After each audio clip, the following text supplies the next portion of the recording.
Hello everyone and welcome back to my channel. I have some new books to show you. These are books that I have been acquiring recently over the past few months.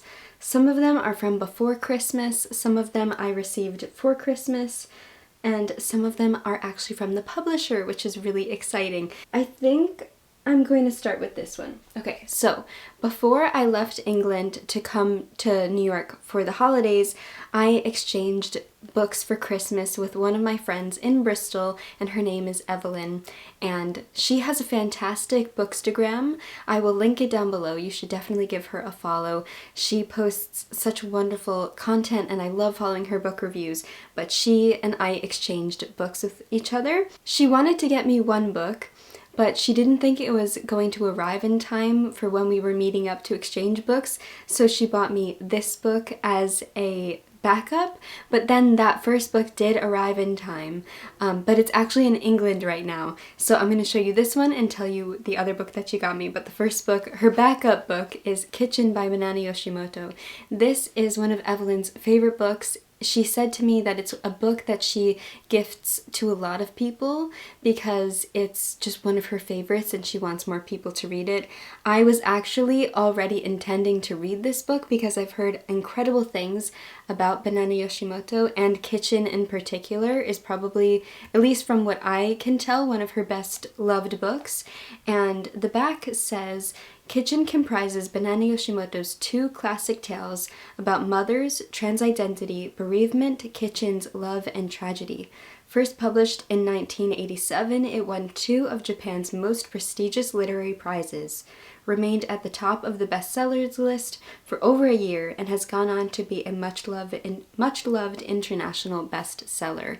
And I was so excited to see this because I have really been wanting to read it recently, and I love this beautiful Favorite and Favorite edition, and I didn't even know that it was one of Evelyn's favorites, so knowing that and getting a direct recommendation from another very bookish friend is one of the best things. So I can't wait to read this.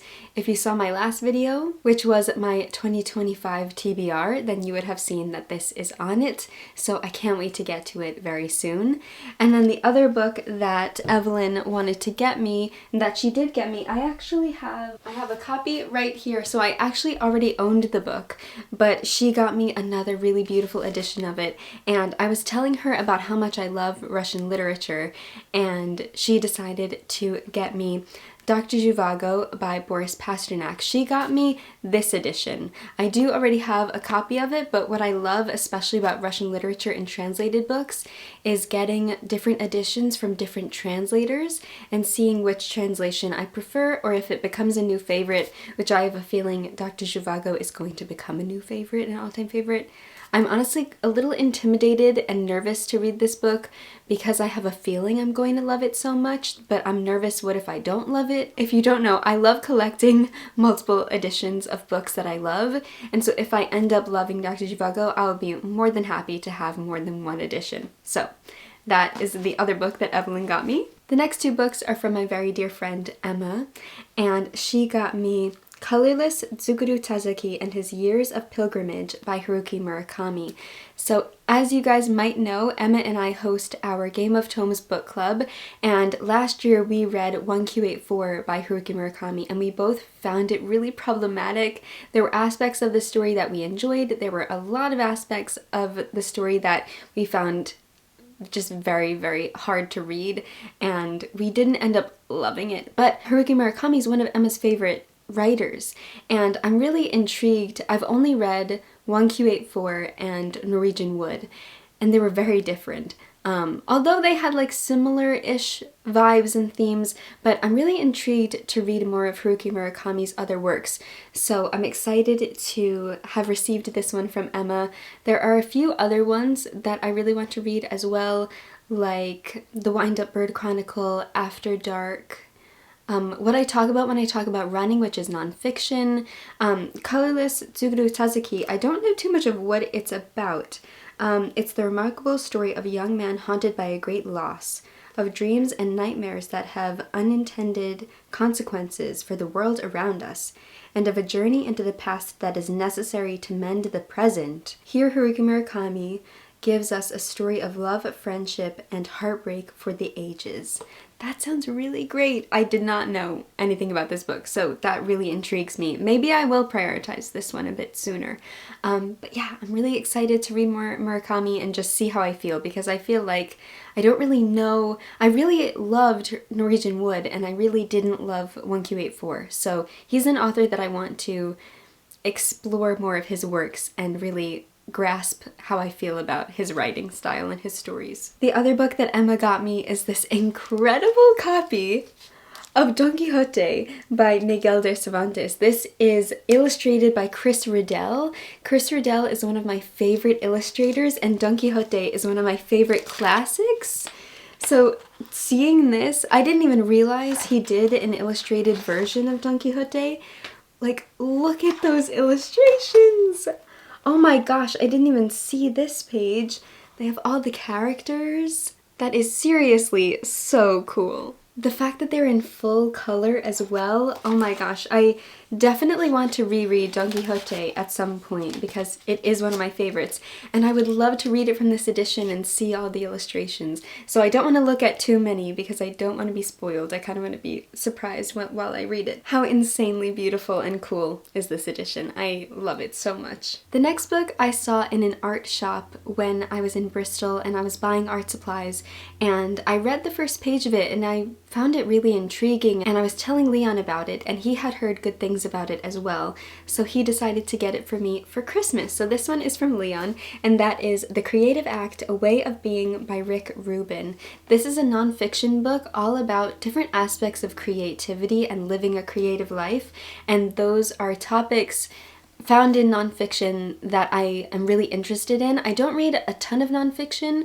Most of the nonfiction I read is relating to creativity, relating to nature, or to a person that I'm interested in learning more about their story, or if it's bookish. I really love those types of nonfiction books. Yeah, so I was looking through this book in the art shop, and it just really, I don't know, I felt connected to it and what Rick Rubin was saying in the book. And he opens by saying, even before chapter 1, there's just this little text that says, "Nothing in this book is known to be true. It's a reflection on what I've noticed, not facts so much as thoughts. Some ideas may resonate, others may not. A few may awaken an inner knowing you forgot you had. Use what's helpful, let go of the rest. Each of these moments is an invitation to further inquiry, looking deeper, zooming out or in, opening possibilities for a new way of being." And the first chapter is called, or titled, Everyone is a Creator. It says, "Those who do not engage in the traditional arts might be wary of calling themselves artists. They might perceive creativity as something extraordinary or beyond their capabilities, a calling for the special few who are born with these gifts. Fortunately, this is not the case. Creativity is not a rare ability. It is not difficult to access. Creativity is a fundamental aspect of being human. It's our birthright, and it's for all of us." I really like that opening, so I'm excited to read more of this. I feel like this is a book that I want to dip in and out of throughout a long period of time whenever I need comfort in terms of like being a creative, because there are so many ups and downs to living a creative life and being an artist and being a writer and doing the things that I do. I have fluctuations of being really excited and inspired, and then sometimes I question myself and my ability, and so I feel like this is a book that will just be a really great companion through my creative journey. So really happy about this one, and thankful that Leon got it for me for Christmas. The next few books my cousins got me for Christmas. The first one is March by Geraldine Brooks. If you watched my 2025 TBR, this is on it. It's a retelling of Little Women, but it's following the father of the four sisters from Little Women, because he is quite absent in Little Women. So the back says, "As the North reels under a series of unexpected defeats during the dark first year of the Civil War, one man leaves behind his family to aid the Union cause. His experiences will utterly change his marriage and challenge his most ardently held beliefs." From Louisa May Alcott's beloved classic, Little Women, Geraldine Brooks has taken the character of the absent father, Mr. March, who has gone off to war, leaving his wife and daughters to make do in mean times. That just sounds really fascinating, and I'm excited to see this take on one of my favorite classic books, Little Women. So excited about this one, hoping to get to it in 2025. The next book I received from one of my cousins is A Tale for the Time Being by Ruth Ozeki. I've heard amazing things about Ruth Ozeki's books, but I haven't read any of them, and this one sounds really intriguing. It says, in the wake of the 2011 tsunami, Ruth discovers a Hello Kitty lunchbox washed up on the shore of her beach home in British Columbia. Within it lies a diary that expresses the hopes, heartbreak, and dreams of a young girl desperate for someone to understand her. Each turn of the page pulls Ruth deeper into the mystery of Now's life and forever changes her in a way neither could foresee. Weaving across continents and decades, A Tale for the Time Being is an extraordinary novel about our shared humanity and the search for home. So I believe it's kind of like a cross-timeline type story, and it just sounds really fascinating. I love the idea of a diary connecting to people in that way, and I'm really intrigued by it. I'm really excited to discover Ruth Ozeki as a writer, and I'm just very, very intrigued and excited, of course, about this one. The third book that I got from one of my cousins for Christmas, I already read, and it was one of my first 5-star reads of 2025. I loved it so much. That is the Anne of Green Gables graphic novel. It is adapted by Mariah Marsden and illustrated by Brenna Thumler. This graphic novel was perfection. I was a little nervous going into it because I don't read many graphic novels, and I have such a special place for Anne in my heart that I didn't know how I would feel with it being adapted into a graphic novel. I just wasn't sure how it would make me feel or how I would enjoy it. And I loved it! Oh my god, I loved it so much. The art style, first of all, is absolutely stunning. It's so colorful and dreamy and enchanting, and it just felt so Anne. Like, Brenna Thumler is such an incredible illustrator. Look at how stunning that is. Oh my god. This adaptation of the story was perfect. The graphic novel felt like, you know when you want to reread a favorite book, but you don't have enough time to read the whole novel, so you end up watching the movie adaptation. Let's say it has a movie adaptation. I do this all the time with Anna Karenina, or like Pride and Prejudice. I really want to reread the book, but I don't have enough time because I'm reading so many other things, but I really want to enjoy the story, so I'll watch the movie because it's a shorter version of it, it's visual, and it gives me the same kind of feeling. Reading this graphic novel felt like watching an adaptation of Anne of Green Gables, but you're not just watching it, you are reading it. So it was just the most wonderful, kind of like succinct and bite-sized bit of Anne of Green Gables in the best way. It perfectly captures just the atmosphere and vibe of the story, and I just loved it so much. So highly recommend, and so glad that I got this one for Christmas. So very thankful for that. The next 2 books I got from my parents. This is another one that I already read, and that is The Skull by John Klassen. If you watched my best books of 2024, this is one of them. I read this towards the end of 2024 and fell in love with it. This was my first John Klassen book. It is a longer picture book, but it's quite dark, and I feel like it's perfect for any age. I say this about a lot of children's literature, but I mean, look at that art style. Oh my god. These illustrations are absolutely gorgeous. This is a story about a young girl who runs away from home. She runs into the snowy woods, and she finds this big mansion, and inside the mansion she knocks on the door, and who answers her but a bodiless skull, and the skull invites her in, and it's very creepy and atmospheric, and it's the reason why the skull is bodiless and what ends up happening. I don't want to spoil it because it is a short story, but I loved it.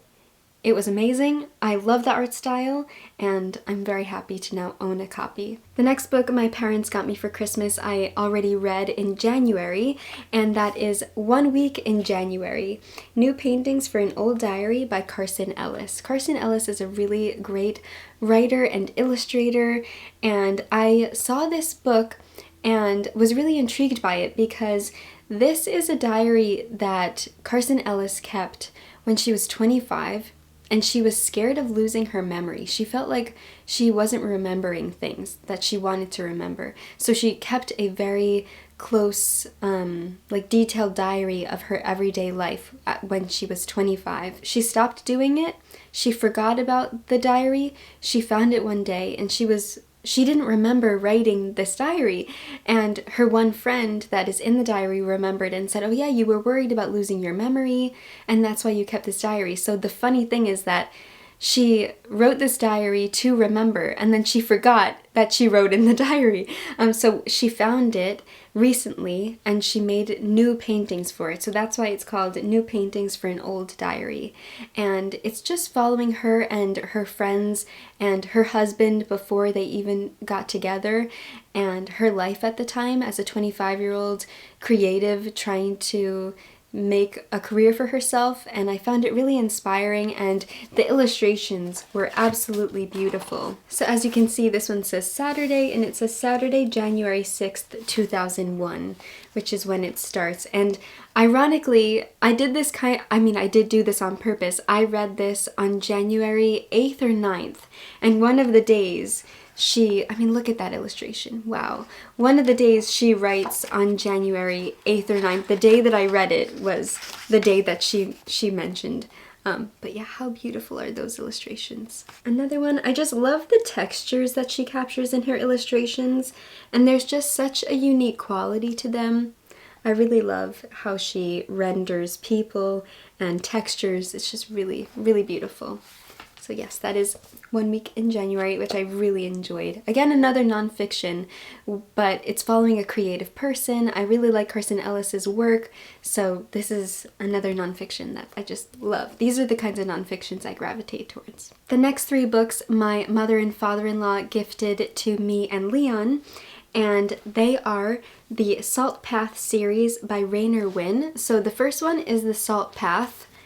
I believe the second one is the Wild Silence, and the third one is Landlines. This is a series that I've been intrigued about for a really long time, and Leon's mom read them and really enjoyed them, and so she gifted them to us. Last year for Christmas, she gifted me Inspire by Ben Fogel, which is another nature nonfiction, and these are more nature nonfiction, so I feel like we have a trend going, and I really like it because, like I said, a type of nonfiction that I really love reading is nature nonfiction. She didn't even know that I was interested in reading this series when I opened it, and Leon, I don't think, knew too much about the series, but I got so excited, and she was like, wait, you know about it? So it was really nice to receive it, and to know that she loved it, to know that I was looking forward to reading it. So we are following the writer Rainer Winn. The back says, just days after Rainer Winn learned that Moth, her husband of 32 years,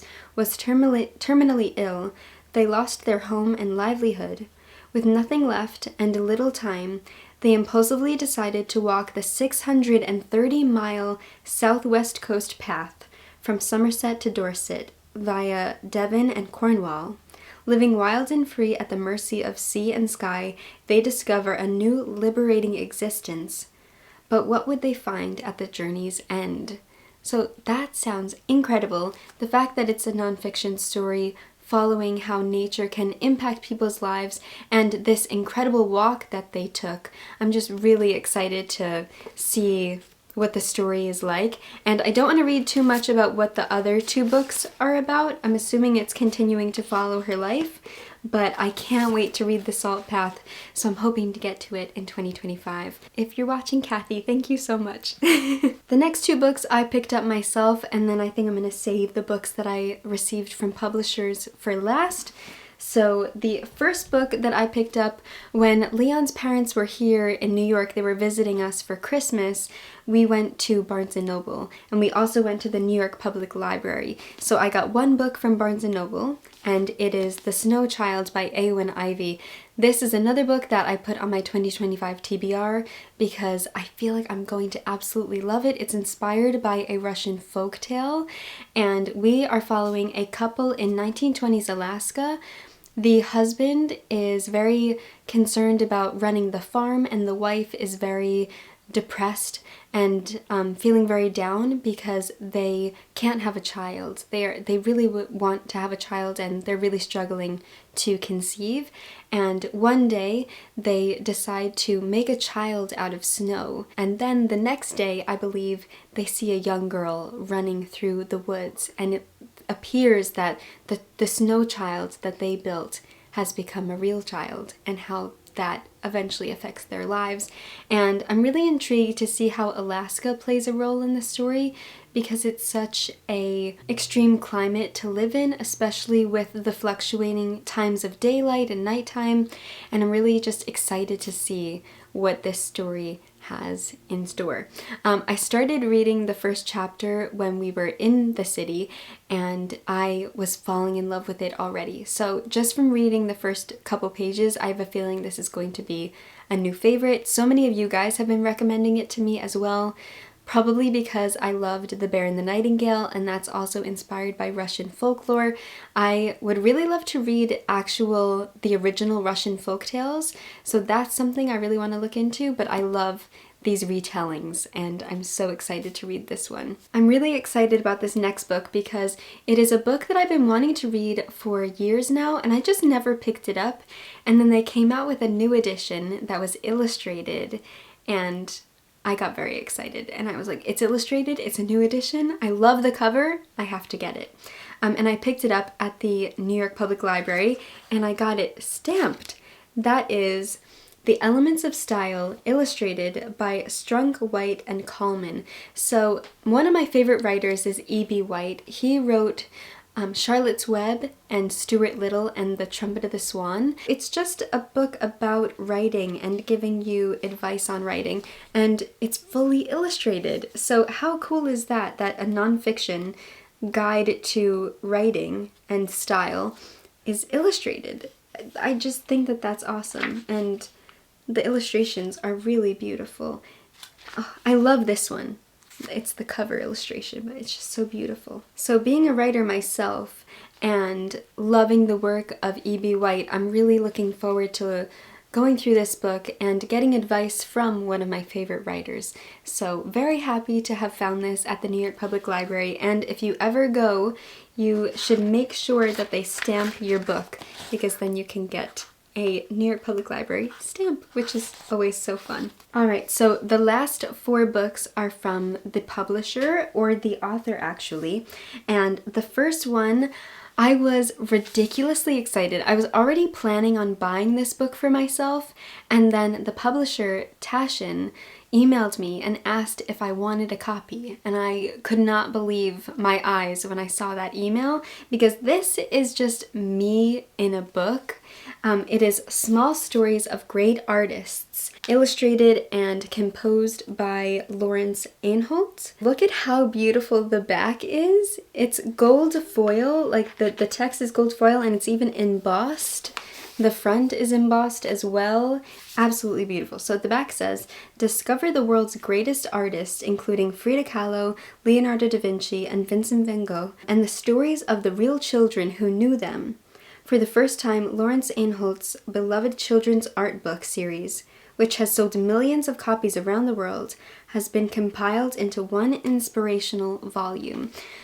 Oh, that's amazing! That's absolutely amazing! The fact that this exists, oh my gosh.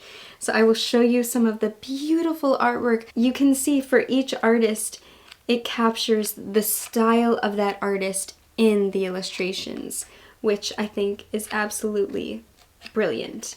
So I love this so much. It's not only perfect for children, but it's also just perfect for anyone who's interested in art history. And I love that we can also introduce children to art history and to different artists through this story and through this type of storytelling. So I am incredibly honored to have received this book from Taschen, and it is an absolute treasure. The next book is a proof copy of a book coming out on April 15th, and it is from an author that I have read one work from, and I'm very excited about this one. So the publisher Granta sent me Sayaka Murata's newest novel coming out in April called Vanishing Worlds, and she's the author of Convenience Store Woman and Earthlings. I have read Convenience Store Woman and I really enjoyed it. I have yet to read Earthlings, but when I found out that she was coming out with a new book, I got really excited, and Granta sent me this wonderful proof copy of it. They also sent me... It's a little baby, like the ones on the cover. They actually sent me two, but I hung out with one of my best friends, Laura, yesterday, and she loves collecting Sunny Angels, and they're like little naked babies, the Sunny Angels. And so when I got this little naked baby, I thought that it would be so funny if I gave one to Laura. So that's what I did. That's why there's only one. There was two in here, but I thought that that was just the funniest promo, was to getting one of those little babies. So why are there babies on the cover? Why did I receive a baby in a petri dish? It will make sense when I read the back cover. The back says, Vanishing World takes Murata's universe to a bold new level, imagining an alternative Japan where attitudes to sex and procreation are wildly different to our own. So in this world, it is now normal that all babies are created by artificial insemination and no longer traditional... You know what I mean. I'm reading more of the back and it's getting a little freaky. So I know that Sayaka Murata is known for doing these really unique explorations on different types of worlds and questioning the norm and turning things and putting them on their head and looking at situations that are normal differently and creating a new norm.